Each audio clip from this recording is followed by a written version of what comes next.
Dreamers, you know about the infestation, right? Spreads like a month-old salad with genocidal intent. Swallows everything it touches, making monsters from meat or metal or both.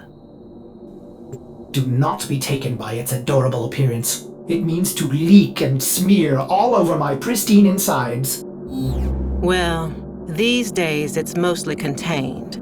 Spores as old as stone, derelicts drifting in forgotten orbits. So it was with old Kanga, somehow exposed and promptly cast out. Woke up on a blessed cage drop down to Eris.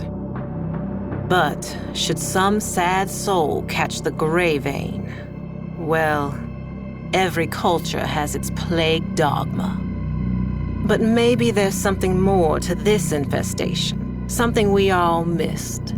Turns out, Kanga didn't find void in that hell nest, no. He found a survivor. Little boy, Arlo, died 3 years ago, yet there he was. Lost his voice, but gained his life. And somehow saved old Kanga. My mother was a cynical woman, smart as she was cruel. Nora, she said, no disease spreads faster or further than the ones in our head. She was talking about ideas.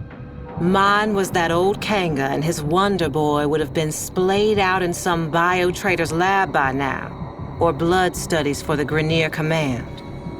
Dreamers, I was wrong. Kanga's gray vein was just the beginning. White lung, parasitic liver, clone rot, even bone spurs. Turns out this kid, Arlo, is a healer. So many questions. An idea like that is like a flare dropped in vol gas.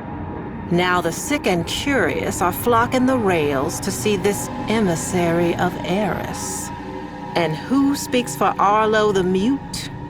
Why, old Kanga, of course. No more the outcast. It is he who is spreading the word of Arlo's gift. Even you, dreamers, may soon hear it.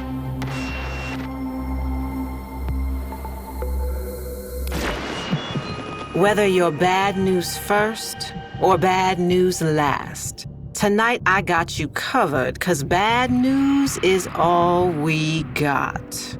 This emissary's word is spreading fast, a hot fever. Some are going to extremes to prove their devotion, trying the spores for themselves, and they're finding it too.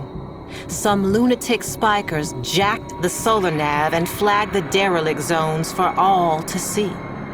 Old haulers and new hopefuls out there are proving just how smart most people aren't.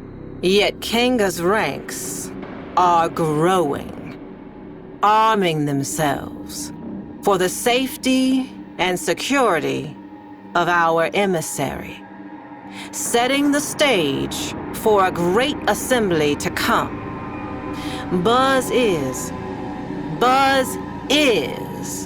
Arlo will break his silence. Till then, dreamers, check under the bed. A fresh brood is sprouting up along the rails.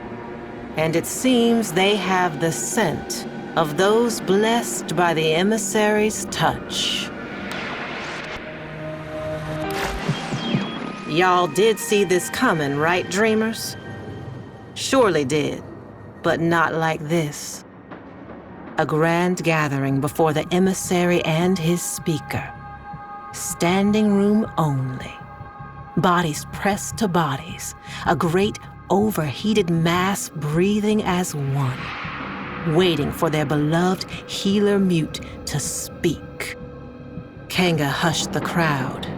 He shed his mask, and there he was, laughing at them. Sick as the day he was banished. More. His retribution was at hand, born of a virus spreading further and faster than spore and space ever could have. Arlo. And in that stunned silence, Arlo himself made a sound. Not a word, but a stifled gag. A swollen choke as he opened his mouth. And there it was, pointed, black, a tongue, but not, snaking and bulging and splitting him apart. I looked away then. I had to. But that sound stays with me. Not the sound of human terror, bad as it was, but what came after. The grinding wet, the rattling flutter, the congregation converted in the truest sense. Dreamers, you all got your work cut out for you. Though this movement has lost its head, the body still lingers. It's a bad cycle, Dreamers. Arlo's devoted had a party and you're on cleanup detail. Derelicts are threatening every settlement from Mercury to Eris. And my sources say you're uniquely qualified to contain them. Meanwhile, I've been thinking, not about Kanga, but about what he actually found down there. Arlo, whatever he was.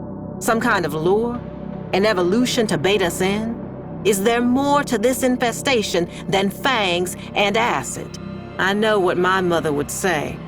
The people saw what they wanted, heard what they hoped, and human nature did the rest. Still, I'm hearing rumors. The mass on Eris is in turmoil, and nobody, but nobody wants to check it out. It's seething.